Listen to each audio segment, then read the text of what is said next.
welcome to Drugs and Diagnostics for Tropical Diseases, or DDTD's latest webinar, COVID-19 in San Diego. Today we'll be connecting with Dr. Sayone Thihalolipavan with the County of San Diego's Health and Human Services Agency to discuss more on all efforts being maintained for COVID-19 within the County of San Diego. And now I'd like to formally turn things over to Dr. Sayone. Thank you, Melissa. I hope everyone's well. Thank you, and honored to be here. Just a little bit of background on me before I launch into the slides and the general talk is that I'm a medical consultant for the County of San Diego Health and Human Services Agency. I used to be the Deputy Public Health Officer. That's what brought me to San Diego under Dr. Wooten. And then, and now I am full-time in the Emergency Operations Center working on COVID. I've done all types of things as related to the response, and currently very involved in, of course, reopening efforts as well as other efforts. So here for you all and available for questions, of course, at the end and whatever afterwards. So my goal is really just to give a general update in terms of where we are, as well as share some of what makes us unique and where we're going in the future. So I'm going to share my slides now. Let me know if you could see that. Melissa, can you see it? Okay, thank you. Thank you. Great. Okay, so yeah, these updates are right here, and you can, and I'm happy to share a PDF with you all afterwards, of course, too. And I just wanted to say and caveat that even though this is a global pandemic and there's a lot of other things to think about, there's of course only limited time. So I will be focusing on San Diego County and not necessarily the rest of the U.S. or the rest of the world. And but as a stern reminder, this is a global pandemic. This is a really unfortunate figure that the New York Times had showing the proportion of cases amongst countries like the US in January, and then where we are now versus other countries. And I'm sure everyone's heard in the news about India and South America and how those surges have been tremendous and possibly even undercounted. So, and then, but unfortunately, we still do lead in terms of the total number of deaths and cases in the world. Of course, there may be caveats of some countries undercounting respective to us. Okay, but I would argue even we are undercounting, right? Many people don't get tested, etc. So, and so we're only as good as the info that we have available. And some also not caveats, but some unique qualities of San Diego County, of course, to consider for any one thinking about a response at this level is that we have a lot of, like every county, we are unique, and certain things that make us unique is that we are a really populated county. But some people forget or aren't aware that we are the 5th most populous county in the US. And then we have 18 incorporated cities, a large unincorporated area that includes a lot of tribal land and other lands. We have rural residents, we have urban residents and folks in between. So we have to tailor our approaches differently sometimes and make sure that folks, for example, in backcountry have access to some of the things like testing and vaccinations.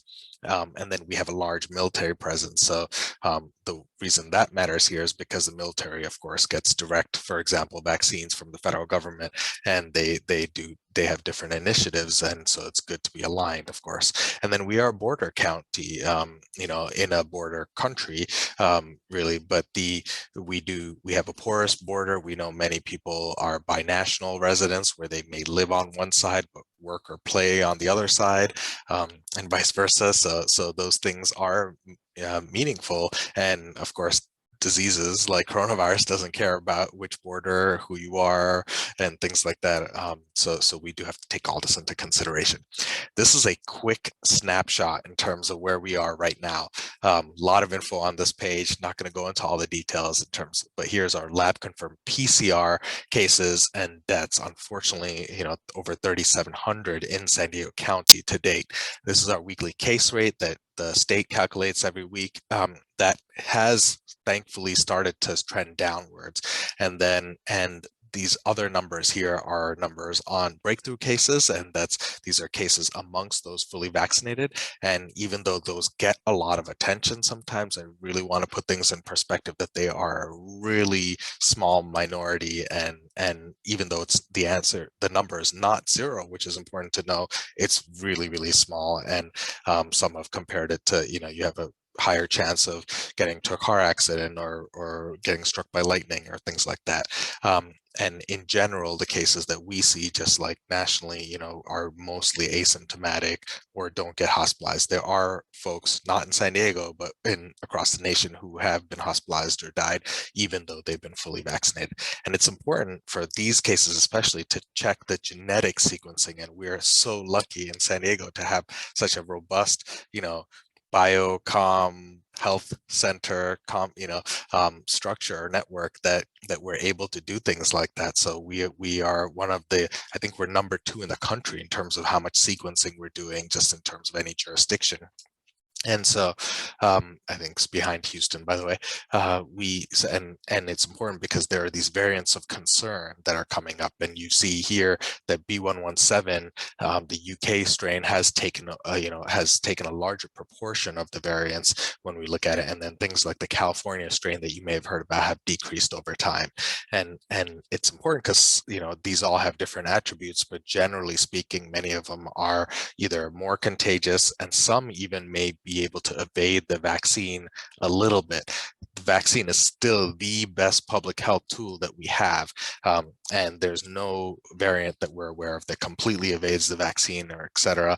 And the vaccine, even if it evades it, folks can still get sick. They are still very well protected against severe COVID, meaning getting hospitalized or dying, even if it's a variant. Okay, this is where we are in terms of the cases over time and the epidemiological curve over time. And you see a lot of kind of the milestones and the big events that had happened that many of you may bring back hope, some trauma for some of you, thinking about all the things that we've gone through as a county, as a country, as a world, and continue to experience really as a world, right, with this global pandemic. And you see that where we are now, the cases have decreased significantly. And really, in January, we were in that peak of the surge, and that winter surge really hit our county hard, and lots of places like California very hard. And we continue to experience a lot of morbidity and mortality due to that. And this year so far, COVID-19 is actually the leading cause of death in San Diego County so far.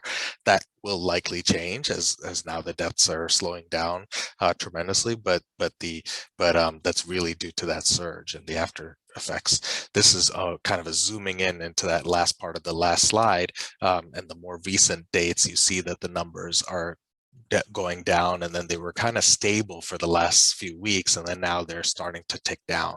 So we'll see if that continues, and a large part of this is vaccination, right? And some people look at data like this and they're reassured and say, hey, well, maybe I don't need to get vaccinated now because it doesn't matter, COVID rates are down. Well, this is still not to where we need to be.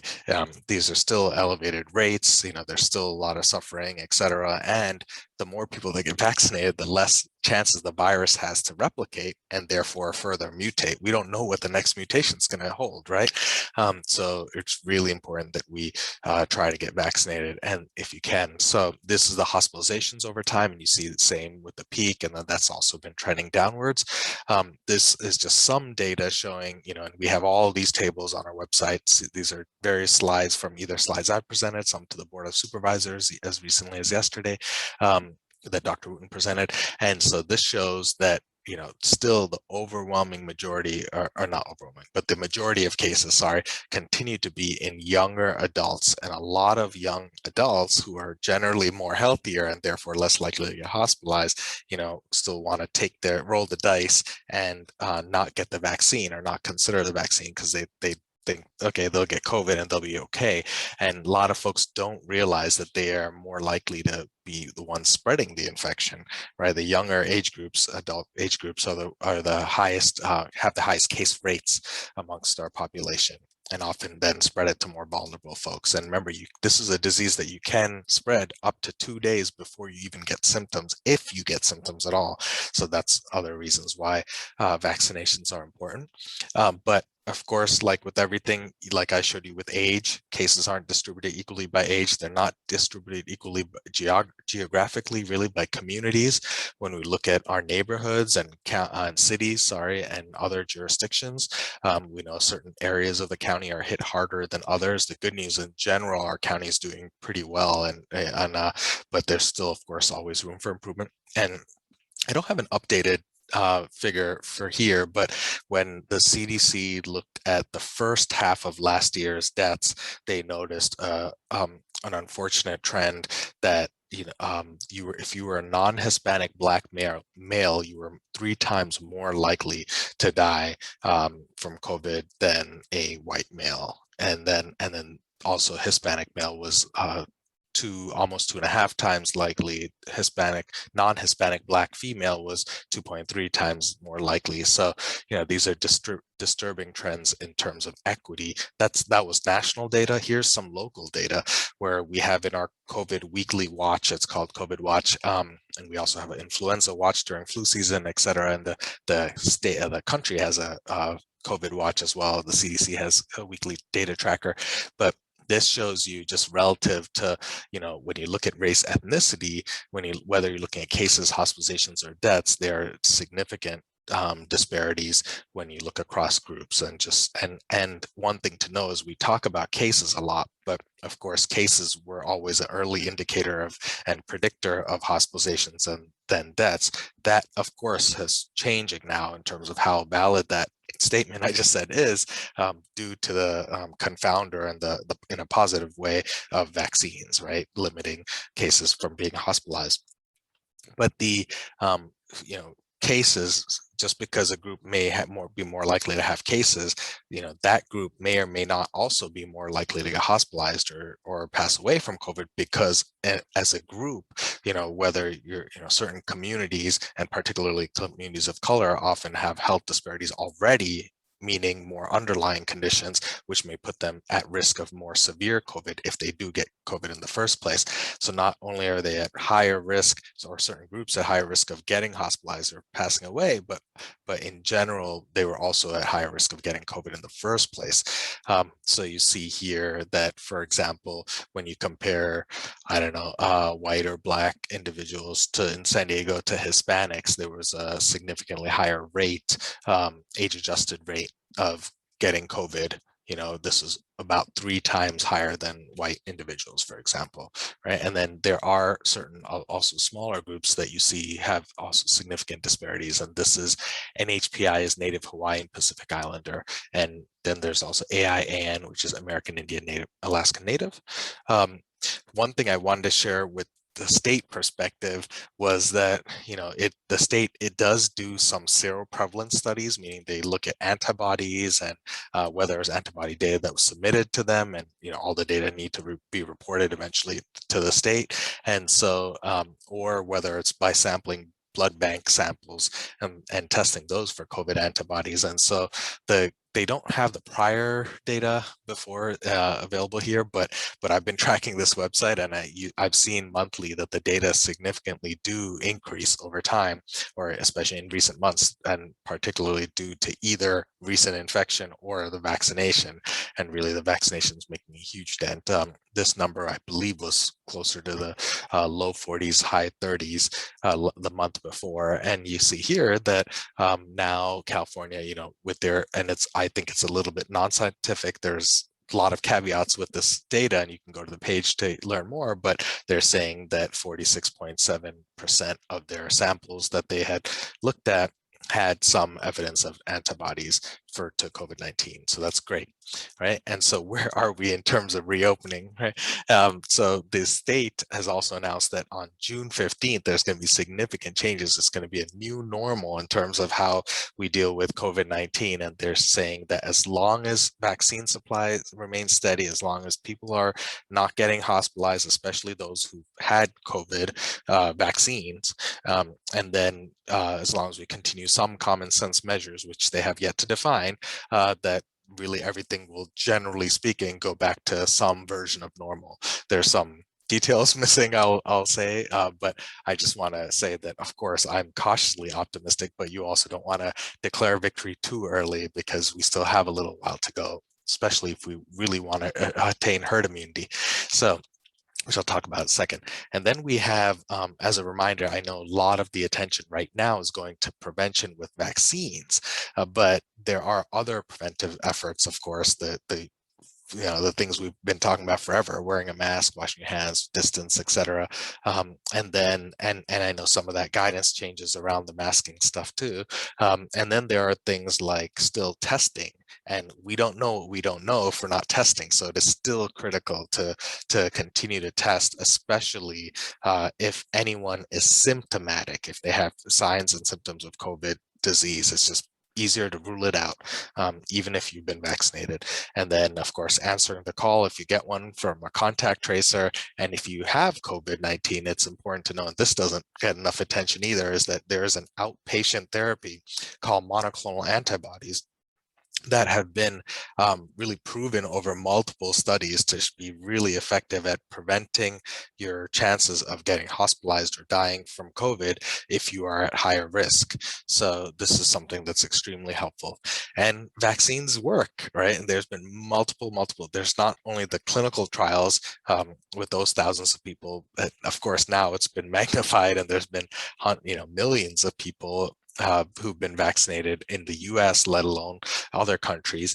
And there's a lot of these types of real world studies where you look at data. There's data locally from UCSD and UCLA health systems that have been published, and there's a lot of other data, and this is a good one, and showing really the 94% risk reduction in being hospitalized amongst older adults. But again, this is not just something for older adults. In fact, you need the overwhelming majority of a population to be vaccinated to really get to herd immunity. We don't know exactly what that number is, but we know that it's more than where we are now because we still have a decent number of cases.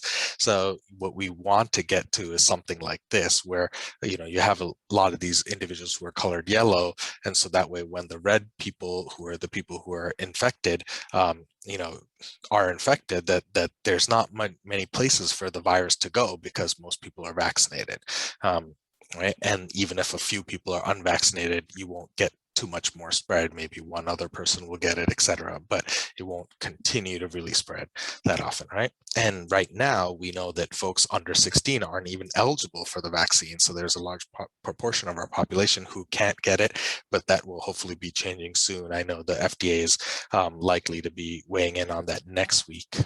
And so I love these images. This is one from a federal press conference. Really, the way we get back to normal is through vaccines, right? This is science in action.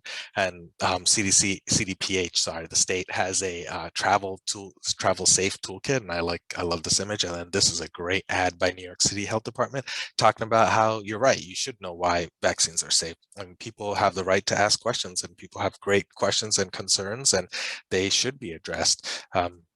Right, and it's okay for people to have questions, but people should know the facts so they can make the most informed decision possible. So I'm asking you all as trusted messengers to please spread the facts and share content like this. Right, I love this image from the CDC this came out last week. Really, if you just focus on this document in general, it talks about risk being a continuum. Some people think of risk as things being safe or not safe. It's whether they're safer or not, or less safe, is really the way we should think about risk, right?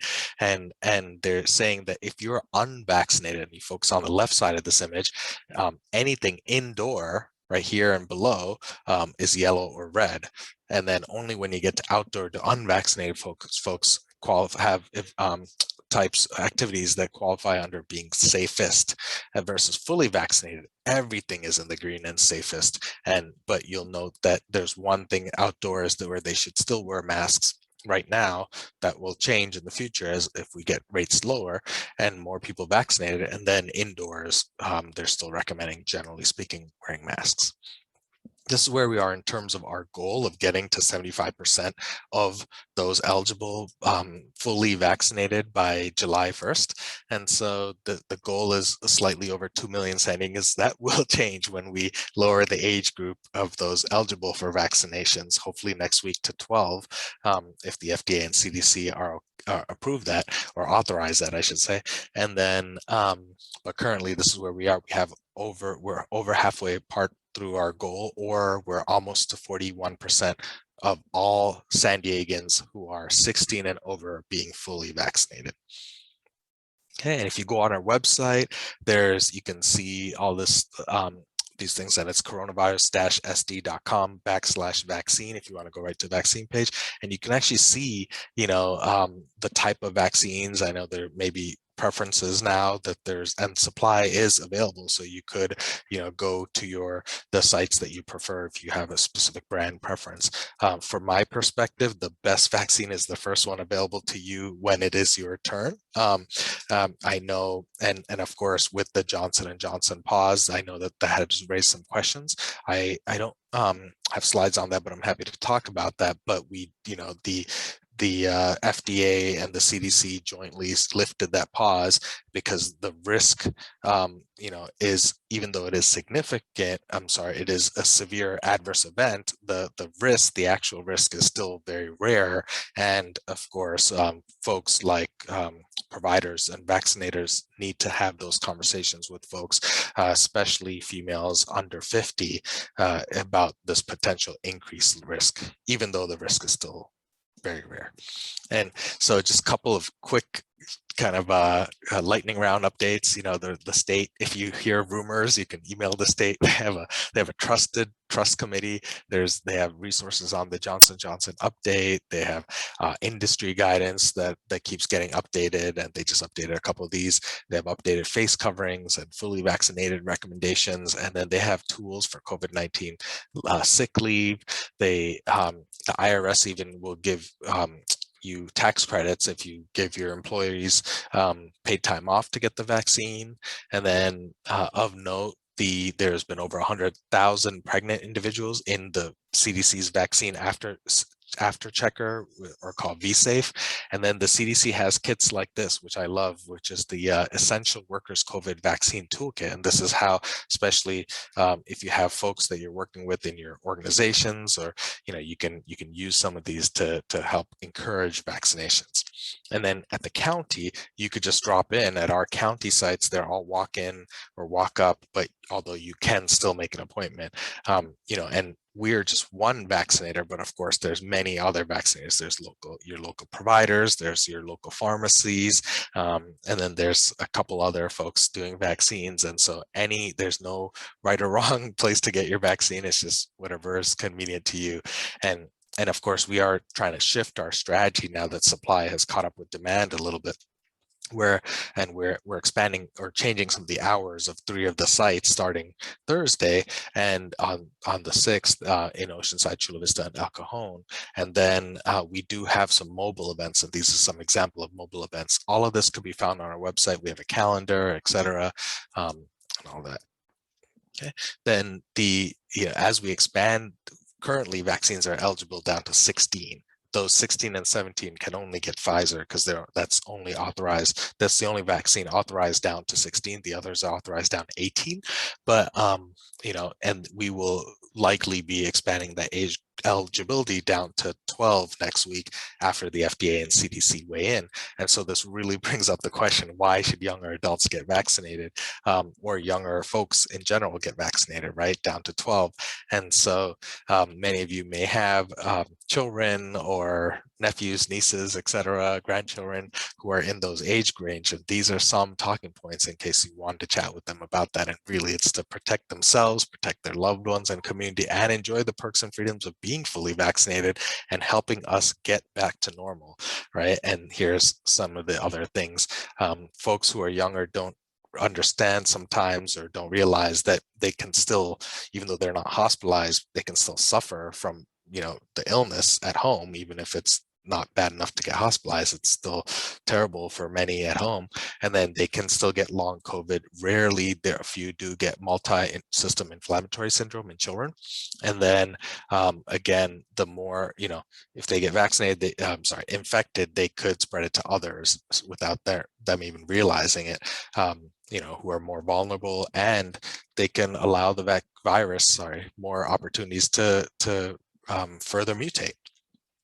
And they can they can feel safer doing the things that we all enjoy. So as really we are entering this phase where we vaccinate a lot of the people who've out of the gate wanted to get vaccinated right away, we really have to shift our strategy a little bit and make sure we're available to have these conversations and talk about the facts and allay people's concerns, and talk openly and be available to address their concerns. So we do offer the ability to have any of us come to your organizations, come talk to you, if you're a church group or whatever you want, right? And we can come and talk to you all and on your grounds and your terms, etc., and help address questions or concerns. And then in terms of the broader picture, we are still in this local health emergency. There's a federal emergency, but we are still in a local health emergency. And you may not realize, but San Diego County was actually one of the first counties to declare a local health emergency. I believe we were the first in California. I don't remember if we were the first in the country or not, but I know we were definitely the first in California. And so we declared on Valentine's Day 2020. Part of the reason that we probably declared it earlier is not just the anticipating the pandemic, but also we were dealing with the repatriation of some of the folks from Wuhan, China as well. So we issued that then, and then we will continue to do that. And here's some of the benefits of declaring a local emergency, right? When it comes to, jointly responding, decreasing barriers, just making things more seamless, and of course, reimbursement and other things. We won't likely be ending the declaration anytime soon, just because there continues to be need for some of those things that we said, and we want to look at some of the data and make it a data-driven decision. These are some, I know there's a lot on the slide, I'm almost done, but these are some of the recommendations, the top two of the four from, I believe, Johns Hopkins, 3 of the 4, sorry, in terms of really where we should be to consider ourselves kind of, in a well-positioned place in terms of, the new normal living with COVID. And so they're recommending no more than 0.5 newly diagnosed cases per 100,000 people every day, and a test positivity rate less than 1. And then they have hospitalizations, death, and vaccination rate guidance too. Note that the death guidance is different from a different organization, sorry. And so you see from the US, California, and San Diego County, how we are all respectively doing. And please note that in San Diego County, even though the goal, when you translate that number into our population, that would be less than 17 cases a day and a test positivity rate less than 1. We are currently, over in the hundreds. And so 1 order of magnitude over that, and then, closer to 2% test positivity rate. And that's kind of the same for all the other things. We still have a little ways to go, but the light is definitely at the end of tunnel. We definitely see it, we feel it, we should be enjoying it, especially if you're fully vaccinated, but we also want to just do it responsibly and make sure we continue to move in that direction. And then here are just some other talks and FYIs in case you're interested in.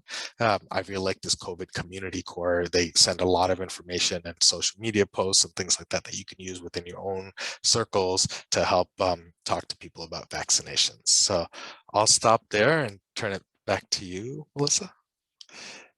Thank you. Great, thank you so much, Sayone. We did have a few questions that were submitted, if you don't mind answering those.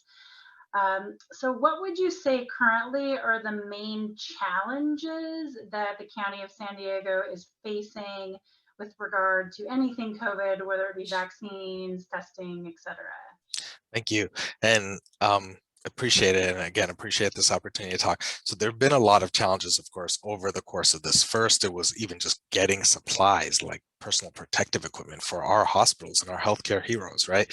Remember when we were all acknowledging our healthcare heroes and saying that, and now, folks have been very fatigued, of course, especially the healthcare community, after dealing with COVID for so long. The challenges, the largest challenges, I think, in my opinion, that remain are, one, reminding people that if you have symptoms of COVID-19, please test. We don't know what we don't know. If we can test, we can identify who has the disease, and then we can try to get ahead of it by doing contact tracing, figuring out who was their close contacts, and then telling them to stay at home and not then further infect other people, right?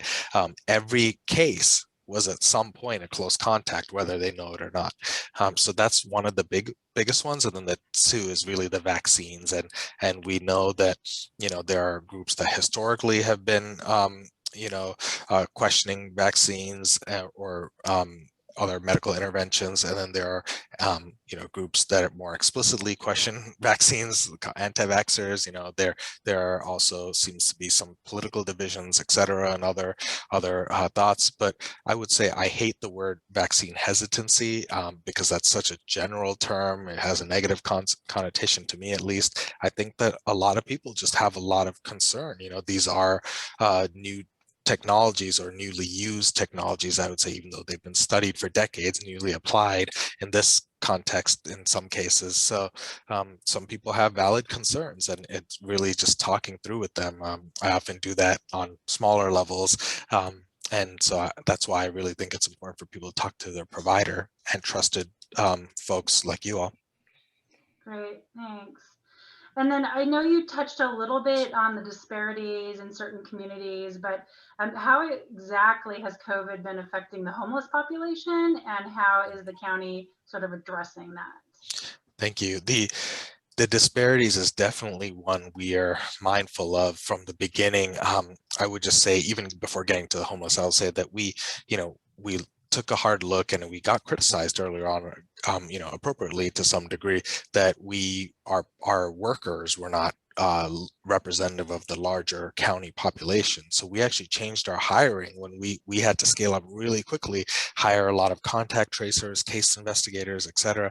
And we tried to look like the people we serve, to a larger degree than we previously were. And so that's one thing. And then we've been working also with these community health worker groups. And so we've been partnering and contracting with these community-based organizations that often, are more trusted in their communities than us as the government. So that those are two of many different ways that we've been trying to affect equity. And then in terms of also where we place our testing sites and our vaccination sites and things like that, of course, a lot of these things are done strategically and with that in mind.